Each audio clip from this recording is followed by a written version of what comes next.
even if President Trump did ask Whitaker about putting someone else in charge of the SDNY investigation, if he didn't do it, is that actually a crime? Well, if he asked him to do it, it's certainly evidence of his intent throughout this whole process in terms of his interest in influencing what was happening within DOJ. But a whole lot of intent. If there's no, and here's what they did, what does that actually get you? Well, as a matter of federal law, if we were talking about actually considering charging somebody for obstruction of justice, just the mere attempt to try to influence with corrupt intent an investigation is sufficient to be chargeable as obstruction of justice. You don't actually have to succeed. There's lots of complicated issues about whether a president can be indicted and whether the requisite intent actually is established here beyond a reasonable doubt. But he doesn't have to succeed in actually influencing the course of the investigation. We sometimes forget the significance of the Southern District's own investigation here. You recently said that the experience that the Southern District of New York brings to this case is basically like a whole other Mueller investigation. Oh, easily. I mean, you've got two very experienced prosecutors that are in charge of that investigation, two people who could very well be attorney generals. And we don't talk about that one very often. No, we don't. But they actually are into all of these other aspects of the Cohen investigation. They brought the indictment that related to the payoffs to the two women. They're looking at this whole business about the inaugural committee.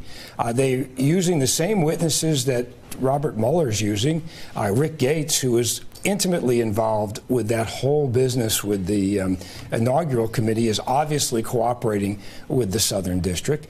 And they've got that huge pile of documents that they seized during that search warrant at Cohen's office, home, and apartment. I mean, a whole bunch of things. So the sky is the limit here. I mean, they can go back and look at everything that the Trump organization did, whether or not there were payoffs to foreign governments that violate the Foreign Corrupt Practices Act.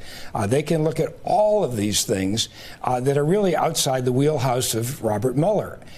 And the Southern District is not going to be stopped. I mean, if they find a crime, they're going to indict. There is a reason why they call it the Sovereign District of New York. Phil, I think I saw a tear running down your face when I was going through the 5 phases that President Trump has employed in this strategy, because you've lived it up close. And as insane or buffoonish or ridiculous or unethical as it may have been, has it worked?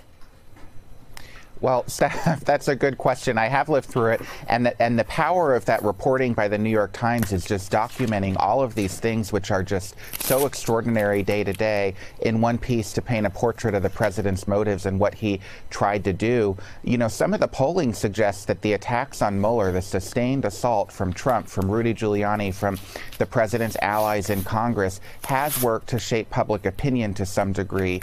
Mueller, who is a decorated war hero, obviously, and one of sort of the most esteemed members of law enforcement before becoming the special counsel, is now seen increasingly as something of a partisan figure, which seems to have been the intent of the president's strategy to tar him again and again. And we have to remember, for every time Rudy Giuliani is out there attacking Bob Mueller is silent. Bob Mueller doesn't do TV interviews. He doesn't take to Twitter to go after the president or to defend the integrity of his work. And so he's taken a hit in public opinion, certainly. The only person whose voice we've heard less than Jared Kushner's is actually Bob Mueller's. Ken, I want to talk about the president attacking the Russia investigation on an almost daily basis. 1,100 times is what the New York Times has reported. Yet we still don't know why he's doing it. Is it possible that all of this is about President Trump's ego and defending his election victory, or is it really something criminal? That's a really important question, Stephanie. Of course, it's possible that Donald Trump is attacking the Russia investigation because he's compromised by Russia. That would be bad. But 2 years into this investigation, we have yet to see any hard evidence of that. If Vladimir Putin has something on Donald Trump, We don't know what it is. It could be that he's going after this investigation because it's embarrassing. It really doesn't matter. It's a crime to pervert the course of justice. And Donald Trump, while he hasn't done what Richard Nixon did, he hasn't, that we know of, ordered an agency to stop investigating, taken affirmative steps using his power to thwart the investigation. What he's done is go on Twitter and attack the FBI and the Justice Department, ask people privately to do things that were inappropriate, ask his intelligence officials to say there's no collusion. And when you put that all together, as the New York Times has done, it looks like a pattern to corruptly pervert the course of justice. And that's what Robert Mueller is going to have to tell us, whether he finds that it rises to that level. Nick, history lesson time. Richard Nixon, compare and contrast. Clearly, Richard Nixon was doing the same thing. He was raising hush money to pay off the Watergate burglars. He was giving them money for lawyers, even though he said in that famous Oval Office conversation, but it would be wrong. He still went ahead and did it anyway. What has happened here is, it's not that nothing has happened. I mean, to give you one example of the impact of what Donald Trump has done, all you need to do is look at the jury that came in on the Manafort case in the Northern District of Virginia, where you had one juror who was one of the holdouts that hung that jury and said that it was a witch hunt. That is proof positive that what he has done is working, and that is jury tampering. That's a crime. That's a 20-year felony. Is that jury tampering, though?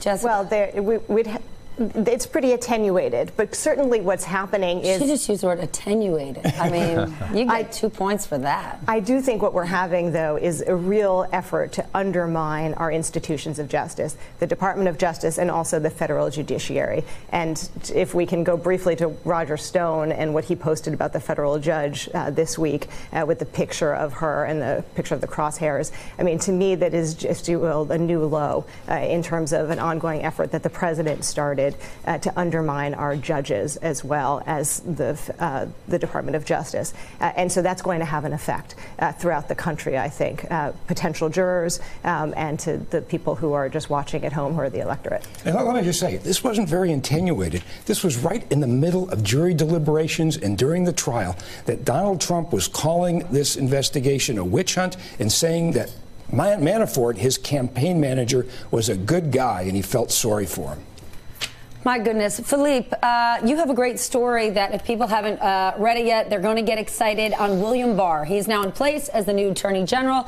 Jeff Rosen is going to be nominated to replace Rod Rosenstein. What does all of that mean for the Justice Department and its relationship with President Trump? Well, it's a new day at the Justice Department because Bill Barr's in his first week as the Attorney General and is bringing on one of his allies to be the new Deputy Attorney General. But, you know, President Trump is continuing to rail against the Justice Department, against Barr's predecessors in leadership there, McCabe, Rosenstein, even Sessions and Comey as well. And it's created an awkward position for Barr, who has come into the job, you know, wanting to preserve his reputation as something of a relatively independent person. He knew he was walking in to an awkward situation at best. So come on now. Isn't this a little bit of like a you get what you get and you don't get upset?